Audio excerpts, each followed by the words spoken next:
Hello friends, welcome to my channel doctor Anup medical tutorial. आज हम इस वीडियो में WBC के बारे में बात करेंगे। WBC तो लीजिए शुरू करते हैं। WBC को हम वाइट ब्लड सेल भी कहते हैं। WBC को हम दूसरे नाम से ल्यूकोसाइट कहते हैं। ल्यूकोसाइट।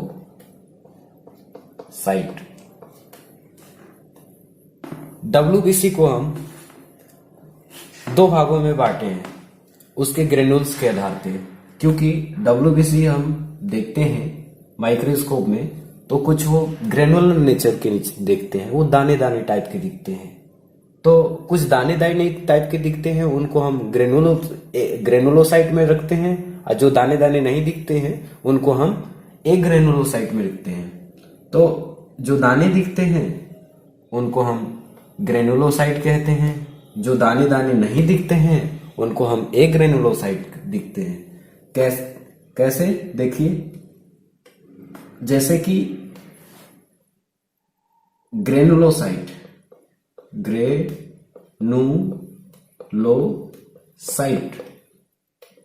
ये हो गया ग्रेनुलोसाइट, ये हो गया ए ग्रेनुलोसाइट।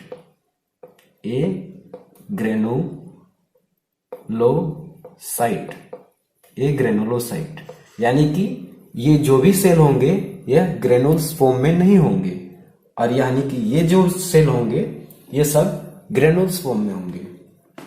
जैसे कि एक सेल है, इसका नाम है इओसिनोफिल।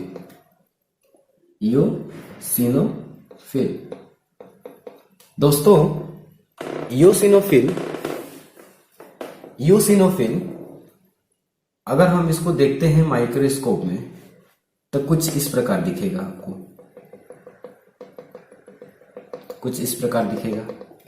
आपको, इसके जो न्यूक्लियस वो बाइलोब्ड शेप में रहते हैं। यानी कि इसके न्यूक्लियस के दो लोब होंगे, बाइलोब्ड शेप के होंगे।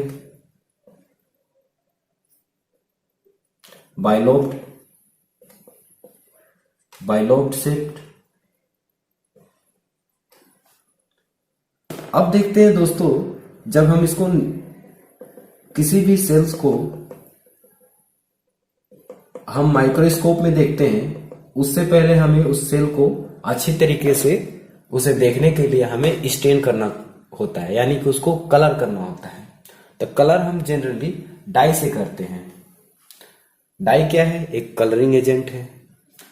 जो इओसिनोफिल है वह इओसिनो डाई नाम के एसिडिक स्टेन से यह कलर होता है, मतलब स्टेन होता है।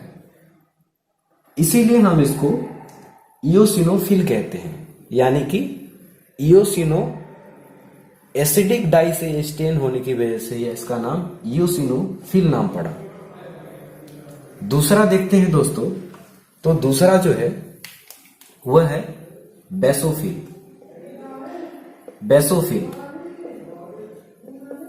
बेसोफिल को अगर हम माइक्रोस्कोप में देखते हैं तो कुछ इस प्रकार दिखेगा। यह भी ग्रेनुल्स फॉर्म में रहेंगे।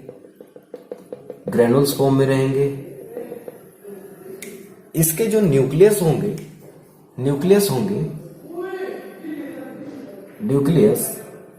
ये भी बाइलोब्ड शेप में ही रहते हैं।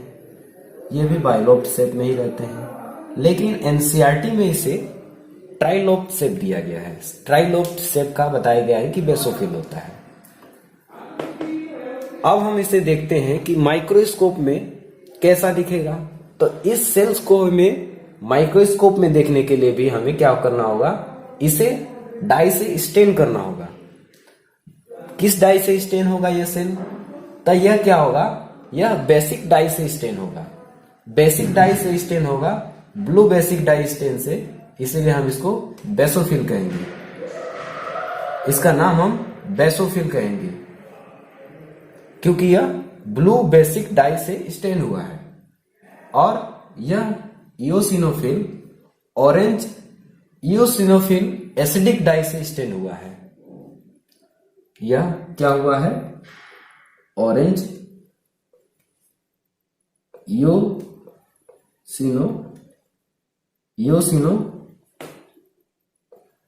इओसिनो एसिडिक डाई से स्टेन हुआ है। डाई से स्टेन हुआ। यह ब्लू बेसिक डाई से स्टेन हुआ।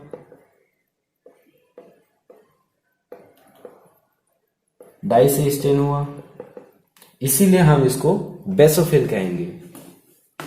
तीसरा हम देखते हैं, तीसरा हमारे पास है न्यूट्रोफिल। तीसरा हमारे पास क्या है? तीसरा हमारे पास है न्यूट्रोफिल।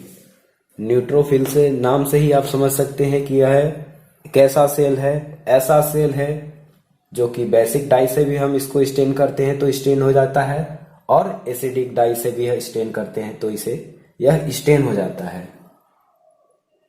इसीलिए हम इसको बेसिक, इसको बोलते हैं न्यूट्रोफिल कहते हैं। यह भी कुछ ग्रेनुल्स फॉर्म में होते हैं, लेकिन फ्रेंड्स इसका एक नेचर होता है। न्यूट्रोफिल का एक नेचर है कि जब यह प्रीमेच्योर में रहेगा तो इसके न्यूक्लियस के जो लोब होंगे वो बाइलोब्ड रहेंगे।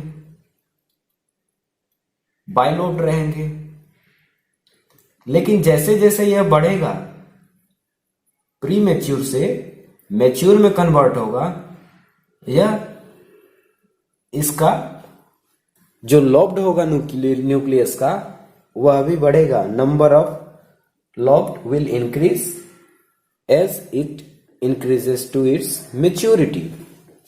यह जैसे जैसे ये मेच्योरिटी लेवल में इंक्रीज होगा, इसका न्यूक्लियस के लॉब भी इंक्रीज होंगे। जैसे मेच्योर हो जाएगा तो इसके 5 लॉब्ड होंगे। इसीलिए हम इस सेल को कहते हैं पॉलीमॉर्फो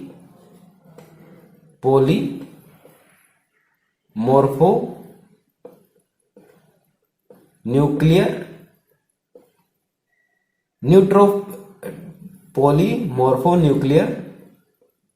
लिम्फोसाइट। आपने देखा कैसे इओसिनोफिल, बेसोफिल, न्यूट्रोफिल किस प्रकार से हमारे माइक्रोस्कोप में देखने के लिए हमें इसे अलग अलग डाई से स्टेन करना होता है। जैसे ही हम इसको डाई से स्टेन करते हैं और जिस प्रकार वह दिखता है, उसी प्रकार डाई से स्टेन करने के और उसके कलर के अनुसार हम इसको नाम दे दिए हैं इओसिनोफिल, बेसोफिल, न्यूट्रोफिल। तो हमने जाना कि ग्रेनुलोसाइट में जो भी ग्रेनुलोस फॉर्म में रहते हैं, जो भी सेल्स, उनको हम ग्रेनुल्स में रखते हैं। जैसे हमारे पास 3 सेल आ गए। अब हम देखते हैं एक ग्रेनुलोसाइट में कौन कौन से सेल आते हैं। तो एक ग्रेनुलोसाइट में हमारे पास 2 सेल होंगे। दो तरह के सेल्स आएंगे। पहला आएगा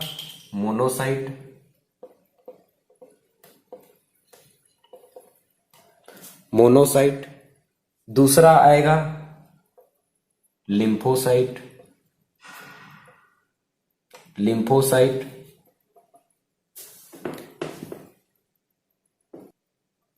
तो फ्रेंड्स, मोनोसाइट भी अगर हम इसको माइक्रोस्कोप में देखते हैं, चूंकि इसको ये तो ग्रेनुल्स फॉर्म में नहीं रहता है, यह इसका जीवन ब्लैक एंड व्हाइट नेचर का होता है। ठीक, ये ग्रेनुल्स फॉर्म में नहीं रहते, ये ग्रेनुल, इसीलिए हम इस 2 सेल को अलग रखे, एक ग्रेनुलोसाइट बोल दिए हैं, यानी कि ये ग्रेनुल्स फॉर्म में नहीं है। तो यह भी कुछ, इसके न्यूक्लियस भी जो है हमारे मोनोसाइट के, ये भी बाइलोब्ड, ये बाइलोब्ड में तो नहीं दिखता है, बट ये किडनी शेप में दिखता है। ये किडनी शेप में दिखता है। इसके न्यूक्लियस जो होंगे वो किडनी शेप में दिखेंगे, किडनी शेप में रहेंगे।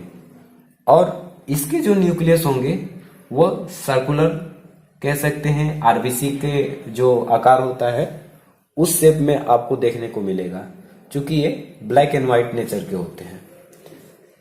अब आइए फ्रेंड्स, हम डब्ल्यूबीसी जो भी कंपोनेंट है हमारे, जो 5 टाइप के सेल्स होते हैं डब्ल्यूबीसी, अब आते हैं उनकी फंक्शंस के ऊपर। फंक्शन के ऊपर आते हैं तो फंक्शन देखते हैं कि इनके अलग अलग जो सेल्स के डिफरेंट बॉडी पार्ट में क्या क्या फंक्शन होते हैं। तो ये जो भी आप देख रहे हैं डब्ल्यूबीसी, ये क्या होते हैं हमारे, ये मान लीजिए आप एक बोन मानिए आप इसे, ये क्या है, एक बोन है। बोन के इस पार्ट में आप देखिएगा इस प्रकार आपको बोन देखने को मिलेंगे। तो बोन के इस पार्ट में, बोन मैरो में आपको आरबीसी और डब्ल्यूबीसी, जितने भी red blood cell, white blood cells बनते हैं, वो सब ये बोन मैरो के अंदर ही बनते हैं। इओसिनोफिल का काम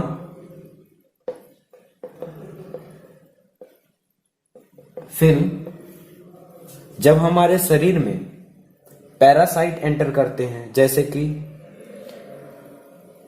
स्कैरिस, केचुआ बोल सकते हैं आप इसको, केचुआ।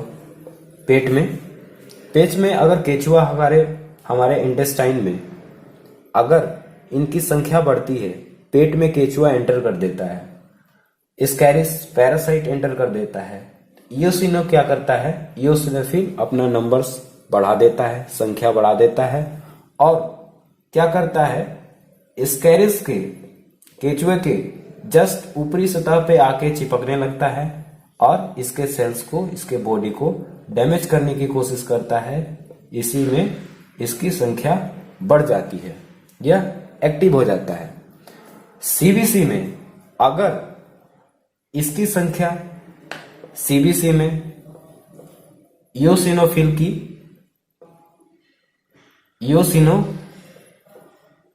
की संख्या अगर बढ़ रही है, इसका मतलब डायरेक्टली इंडिकेशन है कि आपके स्टमक में स्कैरिस है, पैरासाइट का अटैक है। अब आइए बेसोफिल की फंक्शंस को देखते हैं कि बेसोफिल की फंक्शन को देखते हैं। बेसोफिल की फंक्शन, बेसोफिल सिस्टमिक सर्कुलेशन में रहता है तो यह बेसोफिल ही कहलाता है। लेकिन जैसे ही सिस्टमिक सर्कुलेशन से यह क्या होता है, जैसे ही टिश्यू में जाता है, इसको हम मास्ट सेल के नाम से जानते हैं, जब यह सिस्टमिक सर्कुलेशन में रहता है, वेन्स में रहता है, आर्टरीज में रहता है, तब यह क्या करता है, यह हेपरिन नाम का एंजाइम रिलीज करते रहता है। हेपरिन नाम का जब तक एंजाइम रिलीज करेगा यह बेसोफिल, तब तक क्या होगा, हमारे बॉडी में जो खून के थक्के नहीं जमेंगे, कोगुलेशन नहीं होगा। अगर कोगुलेशन नहीं होगा तो बॉडी का जो प्रेशर मेंटेन रहेगा, ब्लड आसानी से एक पार्ट से दूसरे पार्ट में जा सकेगा। अगर हेपरिन एंजाइम अगर नहीं रिलीज होता है, अगर नहीं रिलीज हुआ इन केस, तो क्या होगा, हमारा बॉडी में ब्लड कोगुलेट करने लगेंगे, थक्के जम जाएंगे और हमारा अल्टीमेटली किसी पार्ट में ब्लॉकेज हो जाएगा। तो इससे चांसेस होगा कि ह्यूमन डेथ हो सकती है। इसीलिए हमारे नेचर ने ऐसा हमारे बेसोफिल को एक प्रॉपर्टी दिया जिसमें हमारा हेपरिन एंजाइम रिलीज करता रहे। अब देखते हैं ये बेसोफिल जब टिश्यू में जाता है तो ये मास्ट सेल में कन्वर्ट हो जाता है। मास्ट सेल में कन्वर्ट होकर ये क्या करता है, वहां मास्ट सेल ही बेसोफिल को ही हम टिश्यू में क्या कहते हैं, इसको मास्ट सेल के नाम से जानते हैं। जब मास्ट सेल किसी भी ऑर्गन बॉडी के किसी पार्ट में, हर जगह टिश्यू है, टिश्यू से ही ऑर्गन बने हैं, किसी भी पार्ट में अगर वह रहता है तो वहां पे एंटीजन एंटीबॉडी कोई रिएक्शन होती है, उस दौरान हिस्टामिन रिलीज होगा, हिस्टामिन रिलीज होगा। और एक और हार्मोन से रिलीज करता है सेरोटोनिन रिलीज करता है। हिस्टामिन भी रिलीज करता है, सेरोटोनिन भी रिलीज करता है। सेरोटोनिन को हम अलग तरीके से दूसरे लेक्चर में हम देखेंगे। वहां पे क्या होगा, ये क्या करता है, ये शो करता है कि आपके बॉडी में हिस्टामिन शो करता है, दिखता है कि आपके बॉडी में कुछ प्रकार का एंटीबॉडी एंटीजन रिएक्शन हो रही है। तीसरा देखते हैं, तीसरा क्या है हमारे पास, न्यूट्रोफिल। न्यूट्रोफिल जब हमारे शरीर में बैक्टीरिया एंट्री करता है तो ये फैगोसाइटिक नेचर का हो जाता है, फैगोसाइटिक नेचर का हो जाता है। फैगोसाइटिक का काम करता है, यानी कि क्या करता है, ये अपनी संख्या बढ़ा लेता है। यह ब्लड को व्हाइट ब्लड सेल्स में सबसे ज्यादा इसकी संख्या होती है, 60 to 65%। यह क्या करता है, यह एक्टिव हो जाता है, बहुत ही एक्टिव हो जाता है। और क्या करता है, उन सभी जितने भी बैक्टीरियल सेल्स होते हैं उनको क्या करता है, ये खाने लगता है। अगर सीबीसी में इसकी संख्या बढ़ रही है, अगर दिखा रहा है कि इसकी नॉर्मल से रेंज से ज्यादा हो रही है सीबीसी में, इससे पता चलता है कि हमें हमारे शरीर में बैक्टीरिया का अटैक हुआ है, बैक्टीरिया कहीं ना कहीं हमारे शरीर में इन्फेक्शन फैला रही है। अब देखते हैं मोनोसाइट का क्या है, रोल है, मोनोसाइट का क्या फंक्शन है। तो मोनोसाइट ये क्या करता है, अपनी संख्या नहीं बढ़ाता है। बैक्टीरिया जब शरीर में एंट्री कर लेती है, ये क्या करता है, यह अपना साइज को बड़ा कर लेता है और मैक्रोफेज के रोल में आ जाता है। साइज को बड़ा करके मैक्रोफेज के रोल में आ जाता है। और मैक्रोफेज में क्या करता है, बैक्टीरिया के सेल्स को क्या करता है, वो खाना स्टार्ट कर देता है फटाफट, या बहुत ही एक्टिव रोल दिखाता है इस दौरान। तो ये क्या करता है, ये मैक्रोफेज में कन्वर्ट हो जाता है, यानी कि बहुत बड़ा अपना जो रूप होता है उसको चेंज कर लेता है, अपने साइज को बड़ा कर लेता है और अपने अंदर सभी बैक्टीरियल सेल्स को वो अपने अंदर समाने लगता है और वो उसके खा के डिस्ट्रॉय कर देता है। जो पांचवा सेल है वो है लिम्फोसाइट। लिम्फोसाइट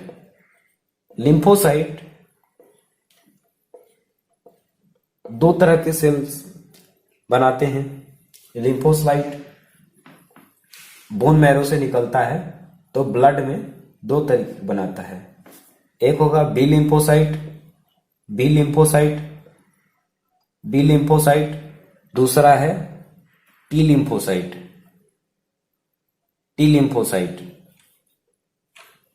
बी लिम्फोसाइट तो ब्लड में ही रह जाता है, यहीं पे ये मैच्योर हो जाता है। लेकिन टी लिम्फोसाइट यहां पे मैच्योर नहीं होता है, वो यहां से निकल के थाइमस में चला जाता है, फिर थाइमस में जाके मैच्योर होता है।